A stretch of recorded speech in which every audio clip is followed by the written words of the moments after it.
ഇസ്രായേലിന്റെ ഒരു മിസൈൽ സംവിധാനമാണ് ഇപ്പോൾ ഏറെ ചർച്ചാ വിഷയമാകുന്നത്. എല്ലാ മാധ്യമങ്ങളും തന്നെ ഈ ഒരു മിസൈലിനെ കുറിച്ചുള്ള ആധികാരികമായിട്ടുള്ള കാര്യങ്ങളൊക്കെ പറഞ്ഞുകൊണ്ടേയിരിക്കുന്നത്. ഈ മിസൈൽ ശ്രദ്ധിക്കപ്പെടാൻ പ്രധാനപ്പെട്ട ഒരു കാര്യമുണ്ട്. അതായത് ഇറാന്റെ പരമോന്നത നേതാവായിട്ടുള്ള ഖമനേയിയെ ഇല്ലാതാക്കിയത് ഈ മിസൈൽ ഉപയോഗിച്ചാണ് എന്നാണ് പറയപ്പെടുന്നത്. അങ്ങനെയുള്ള മിസൈലിന്റെ പേര് ബ്ലൂ സ്പാരോ എന്നാണ്. ഇസ്രായേലിന്റെ ഏറ്റവും ശക്തമായ മിസൈലുകളിൽ ഒന്ന് എന്ന് മാത്രമേ നമുക്ക് ഇതിനെ പറയാൻ കഴിയൂ. കാരണം ഇതിൽ ഏറെ മിസൈലുകൾ ഇസ്രായേലിന്റെ കൈവശമുണ്ട് എന്നുള്ളതാണ്. 1989 മുതൽ ഇറാനെ നയിച്ചിരുന്ന ഖമനേയി ഫെബ്രുവരി 28-ന് ഇറാനിയൻ നേതൃത്വത്തിനും വളരെ തന്ത്രപരമായിട്ടുള്ള സൗകര്യങ്ങൾക്കും ഒക്കെ ഉള്ള സ്ഥലത്ത് വെച്ചിട്ട് കൊല്ലപ്പെടുകയാണ്. അല്ലെങ്കിൽ ഇസ്രായേലും US ചേർന്ന് ഖമനേയിയെ അങ്ങ് തീർത്തും ചാരമാക്കി കളയുകയാണ് എന്നുള്ളതാണ്. അപ്പോൾ അത്രത്തോളം ലക്ഷ്യം വെച്ചുള്ള ആക്രമണമാണ് നടന്നത്. അതിന് അവർ ഉപയോഗിച്ച വെപ്പണാണ് ബ്ലൂ സ്പാരോ എന്ന് പറയുന്ന മിസൈൽ. ആ മിസൈലിന് ഏറെ സവിശേഷതകളുണ്ട്. ഇസ്രായേൽ രൂപകൽപ്പന ചെയ്ത വായുവിൽ നിന്ന് വിക്ഷേപിക്കാവുന്ന ബലിസ്റ്റിക് മിസൈലാണ് ഈ ബ്ലൂ സ്പാരോ എന്ന് പറയുന്നത്. സാധാരണയായിട്ട് യുദ്ധവിമാനങ്ങളിൽ നിന്നാണ് ഈ ആയുധം വിക്ഷേപിക്കാവുന്നത്. ഏറ്റവും ഉയർന്നതും അർദ്ധ ബലിസ്റ്റിക് രീതിയിൽ പറക്കാൻ കഴിയുന്നതുമായിട്ടുള്ള ആ ഒരു പാതയിലൂടെ പറക്കാൻ കഴിയുന്ന ഈ മിസൈൽ ആ ഒരു പാതയിലൂടെ സഞ്ചരിച്ച് ലക്ഷ്യത്തിലേക്ക് ഇറങ്ങുന്നതിന് മുൻപ് ബഹിരാകാശത്തിലേക്ക് കയറുകയാണ് ചെയ്യുന്നത്. അപ്പോൾ ശത്രുവിന്റെ വ്യോമ പ്രതിരോധ സംവിധാനങ്ങളെ മറികടക്കാൻ അല്ലെങ്കിൽ അതിനെ സങ്കീർണമാക്കാനും ഈ ഒരു പാത വേരിയേഷൻ ഉണ്ടാകുന്നത് മിസൈലിനെ സഹായിക്കുന്നുണ്ട്. അങ്ങനെ ആയിരിക്കണം ഒരുപക്ഷെ വളരെ കരുതലോടുകൂടി ഏറ്റവും സുരക്ഷിതമായ ഒരു സ്ഥലം എന്ന് വിചാരിച്ച ഖമനേയിയും സംഘാംഗങ്ങളും ചേർന്നുകൊണ്ട് ഒരു മീറ്റിംഗ് നടക്കുന്നിടത്തേക്ക് ഈ ഒരു മിസൈൽ ഈ റഡാർ സംവിധാനങ്ങളുടെ എല്ലാം കണ്ണുവെട്ടിച്ച് വന്നിട്ടുണ്ടാവുക. ആ സമയത്ത് പറഞ്ഞൊരു കാര്യം നിങ്ങൾ ഓർക്കുന്നുണ്ടാവും. കാരണം ചൈനയുടെയും ഒക്കെ എല്ലാവരുടെയും ഒരു വ്യോമ പ്രതിരോധ സംവിധാനങ്ങളൊക്കെ ഇറാനുണ്ട് എന്നാണ് പറയുന്നത്. അപ്പോൾ ഈ വ്യോമ പ്രതിരോധ സംവിധാനങ്ങൾ വെറും പാഴ് വസ്തുവാണ് എന്നുള്ളതായിരുന്നു പറഞ്ഞുകൊണ്ടിരുന്ന ഒരു കാര്യം. ശരിയായിരിക്കാം, ചൈന ഒരുപക്ഷെ ഇറാനെ പറ്റിച്ചിട്ടുണ്ടോ എന്നുള്ള ഒരു ചോദ്യമൊക്കെ ആ സമയത്ത് ഉയർന്നു വന്നിരുന്നു. എന്നാൽ ഇറാനെ പറ്റിക്കുക എന്നുള്ളതിനേക്കാൾ ഉപരി ഇപ്പോഴൊന്ന് ചിന്തിച്ചു നോക്കൂ. ബ്ലൂ സ്പാരോ എന്ന് പറയുന്നത് അതിന്റെ ഭ്രമണപഥ അല്ലെങ്കിൽ അത് പോകുന്ന പാതയിൽ നിന്ന് വളരെ കൃത്യമായിട്ട് വേർതിരിഞ്ഞ് ചലിച്ചുകൊണ്ട് കൃത്യ ലക്ഷ്യസ്ഥാനത്തെ എത്താൻ കഴിയുന്ന ഒരു മിസൈലാണ്. അങ്ങനെ ആ ഒരു റഡാർ സംവിധാനത്തിന്റെ കണ്ണിൽ പെടാതെ ഖമനേയിയുടെ മീറ്റിംഗ് നടക്കുന്ന ഇടത്തേക്ക് കൃത്യമായി ചെന്ന് പതിച്ചതാണെങ്കിലോ? അപ്പോൾ നമുക്ക് പൂർണ്ണമായിട്ടും ചൈനീസ് സംവിധാനങ്ങളെയും പറയാൻ കഴിയില്ല എന്നുള്ളതല്ലേ അതിൽ നിന്ന് മനസ്സിലാക്കേണ്ടത്. അപ്പോൾ അത്രത്തോളം പ്രിസിഷൻ ആയിട്ട് അത്രത്തോളം കൃത്യതയോട് കൂടി ചെന്ന് പതിക്കാനുള്ള ശേഷിയുള്ള ബലിസ്റ്റിക് മിസൈലാണ് ഇസ്രായേൽ വിക്ഷേപിച്ച ബ്ലൂ സ്പാരോ. ആരോ മിസൈൽ പ്രതിരോധ സംവിധാനത്തിന്റെ പരീക്ഷണ വേളയിൽ ബലിസ്റ്റിക് ഭീഷണികളെ അനുകരിക്കുന്നതിനായിട്ട് ഇസ്രായേലിന്റെ പ്രതിരോധ കമ്പനി ആയിട്ടുള്ള റഫേൽ അഡ്വാൻസ്ഡ് ഡിഫൻസ് സിസ്റ്റംസ് വികസിപ്പിച്ചെടുത്ത ഈ ബ്ലാക്ക് സ്പാരോ, സിൽവർ സ്പാരോ എന്നിവയും ഈ ഒരു ബ്ലൂ സ്പാരോയുടെ കുടുംബത്തിൽ തന്നെ പെടുന്ന മിസൈലുകളാണ്.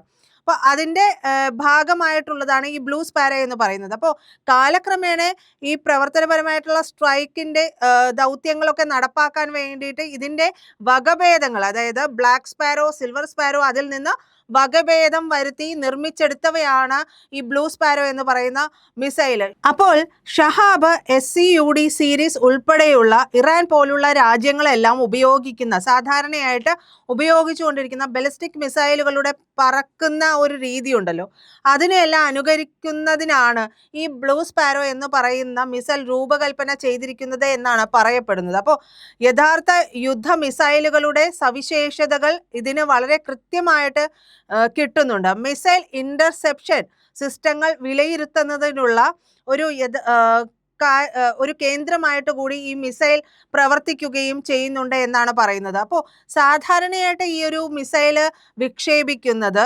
യുദ്ധവിമാനത്തിൽ നിന്നാണ്. ഒരിക്കൽ വിക്ഷേപിച്ച് കഴിഞ്ഞിട്ടുണ്ട് എന്നുണ്ടെങ്കിൽ, ഈ ഒരു ബ്ലൂ സ്പാരോ എന്ന് പറയുന്ന മിസൈൽ ഒരു തവണ വിക്ഷേപിച്ചു കഴിഞ്ഞാൽ അത് അന്തരീക്ഷത്തിന്റെ മുകളിലെ പാളികളിലേക്ക് കുത്തനെ കുതിച്ചു കയറും.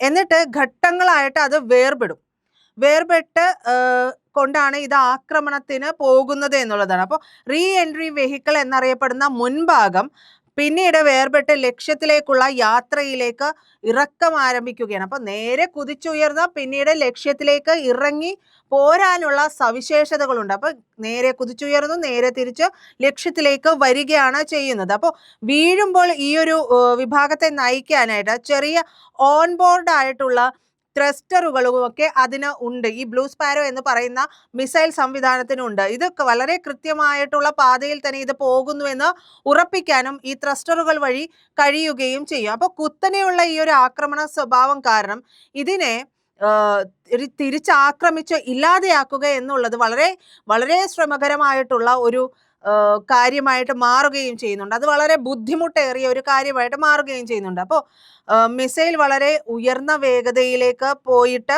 ഏതാണ്ട് ലംബമായിട്ട് താഴേക്ക് ഇറങ്ങുകയാണ്. മിക്ക വ്യോമ പ്രതിരോധ സംവിധാനങ്ങളും ഒരു കോണിൽ സഞ്ചരിക്കുന്ന അല്ലെങ്കിൽ ഒരു കോണിലൂടെ വരുന്ന വസ്തുക്കളെ കണ്ടെത്തി അതിനെ ഇന്റർസെപ്റ്റ് ചെയ്യുന്നതിന് വേണ്ടിയിട്ടാണ് രൂപകൽപ്പന ചെയ്തിരിക്കുന്നത്. അപ്പോൾ ഇത് എവിടെ നിന്ന് വരും എന്നുള്ളത്, അതായത് ബ്ലൂ സ്പാരോ വരുന്നത് എവിടെ നിന്നാണ് എന്നുള്ളത് മനസ്സിലാക്കാനായിട്ട് കഴിയാതെ പോകും ഈ വ്യോമ പ്രതിരോധ സംവിധാനങ്ങൾക്ക് എന്നതാണ് നമ്മൾ ബ്ലൂ സ്പാരോയുടെ ഒരു പ്രവർത്തന മികവായിട്ട് കൂടി കണക്കാക്കേണ്ടത്. അപ്പോൾ ഒരു പ്രൊജക്ടൈൽ മുകളിൽ നിന്ന് വീഴുമ്പോൾ വളരെ കുറച്ച പ്രതികരണ സമയം മാത്രമേ അവശേഷിക്കുകയും ചെയ്യുന്നുള്ളൂ. അപ്പോൾ ആധുനിക യുദ്ധ രീതിയിൽ ഈ മിസൈൽ രൂപകൽപ്പന ചെയ്തിരിക്കുന്നത് നിരവധി ഗുണങ്ങളോടുകൂടി തന്നെയാണ്. അപ്പോൾ അങ്ങനെയാണ് ഈ സൈനികപരമായിട്ടുള്ള കാര്യങ്ങൾ വിശകലനം ചെയ്യുന്ന വിദഗ്ധർ പറയുന്നത്. അപ്പോൾ ലക്ഷ്യത്തിൽ നിന്നും വളരെ അകലെയുള്ള ഒരു യുദ്ധവിമാനത്തിൽ നിന്ന് ഇതിന് വിക്ഷേപിക്കാൻ വേണ്ടി കഴിയും. ഇത് വിമാനത്തിലേക്കുള്ള അപകട സാധ്യത കുറയ്ക്കാൻ കഴിയും. ദീർഘദൂര സ്റ്റാൻഡ് ഓഫ് സ്ട്രൈക്കുകൾ സാധ്യമാക്കുകയും ചെയ്യുന്നുണ്ട്. ചില പതിപ്പുകൾക്ക് 100 കണക്കിന് കിലോമീറ്റർ ദൂരപരിധിയുണ്ട്. 100 കണക്കിന് കിലോമീറ്റർ ദൂരപരിധി എന്ന് പറയുമ്പോൾ നമുക്കറിയാം ഏതാണ്ട് ഒരു 13,000 കിലോമീറ്റർ എന്ന് പറയുമ്പോൾ ഭൂഖണ്ഡം, ഒരു ലോകം മുഴുവൻ ചുറ്റി വരാനുള്ള ഒരു ദൂരപരിധിയാണ് അത് കണക്കാക്കുന്നത് എന്നുള്ളതാണ്. അപ്പോൾ 100 കണക്കിന് കിലോമീറ്റർ എന്ന് പറയുന്നുണ്ടെങ്കിൽ അതിൻ്റെ കൃത്യമായ ദൂരപരിധി പുറത്തു വിടാത്തതാണ് ഇസ്രായേൽ. അല്ലെങ്കിലും ഇത്തരത്തിലുള്ള വെപ്പൺസിൻ്റെ ഒക്കെ ഒരു ദൂരപരിധി എന്ന് പറയുന്നത് നമ്മൾ ഈ പുറമേക്ക് പറയുന്ന രീതിയിൽ ഉള്ളതായിരിക്കില്ല. അതിനേക്കാളൊക്കെ എത്രയോ മടങ്ങ് കൂടുതൽ ഉള്ളതായിരിക്കാം എന്നുള്ളതാണ്. ചില കാര്യങ്ങൾ അങ്ങനെയാണ്, അതിനെ വളരെ ഗൂഢമായി തന്നെ വെക്കേണ്ടതുമാണ്. അത് രാജ്യസുരക്ഷയെ സംബന്ധിക്കുന്നതായതുകൊണ്ട് തന്നെ ആ രാജ്യങ്ങൾ അതിനെക്കുറിച്ചുള്ള കാര്യങ്ങൾ പുറത്തുവിടാത്തതിന് നമുക്കൊന്നും പറയാനും കഴിയില്ല എന്നുള്ളതാണ്. അപ്പോൾ ബഹിരാകാശത്തിന് സമീപമുള്ള പാതയും ഉയർന്ന വേഗതയും ഒക്കെ കാരണം ഈ പരമ്പരാഗതമായിട്ടുള്ള വ്യോമ പ്രതിരോധ സംവിധാനങ്ങൾക്കൊന്നും ഇതിനെ ഇല്ലാതെയാക്കാനായിട്ട് കഴിയില്ല, അല്ലെങ്കിൽ ബുദ്ധിമുട്ടിക്കാനായിട്ട് കഴിയില്ല. അപ്പോൾ ബലിസ്റ്റിക് മിസൈൽ വേഗതയും വിമാനം വിക്ഷേപിക്കുന്ന വഴക്കവും സംയോജിപ്പിക്കുന്ന ഉയർന്ന ഏറ്റവും കൃത്യതയുള്ള ദീർഘദൂര സ്ട്രൈക്ക് ശേഷിയിലേക്ക് ഉള്ള ഒരു മാറ്റം കൂടി ഈ മിസൈലിന് ഉണ്ടാവുകയും ഒക്കെ ചെയ്യുന്നുണ്ട്. അപ്പോൾ ഇത് എങ്ങനെയാണ് ഇവർ പ്രയോഗിച്ചത്? ഫെബ്രുവരി 28 രാവിലെ ഇറാനിയൻ തലസ്ഥാനത്തിനുള്ളിലുള്ള സ്ഥലങ്ങളെല്ലാം തന്നെ ലക്ഷ്യമിട്ടുകൊണ്ട് ഇസ്രായേൽ സൈന്യം തുടർച്ചയായിട്ട് ഇങ്ങനെ ആക്രമണം നടത്തിക്കൊണ്ടിരിക്കുകയാണ്. അപ്പോൾ ടെഹ്റാനിലുള്ള ശക്തമായിട്ടുള്ള സ്ഫോടനങ്ങളെല്ലാം തന്നെ റിപ്പോർട്ട് ചെയ്യപ്പെടുകയും ചെയ്തിട്ടുണ്ട്. ആക്രമണം നടന്ന ഉടനെ തന്നെ നഗരത്തിലെ പല പ്രദേശങ്ങളിൽ നിന്നും വളരെ കട്ടിയുള്ള പുകയൊക്കെ ഉയരുന്നതിൻ്റെ വിഷ്വൽസ് എല്ലാം നമ്മളെല്ലാവരും കണ്ടതുമാണ്. അപ്പോൾ ഇറാനെതിരെ ഒരു മുൻകരുതൽ ഓപ്പറേഷൻ നടത്തിയതായിട്ടും പറയുന്നുണ്ട്.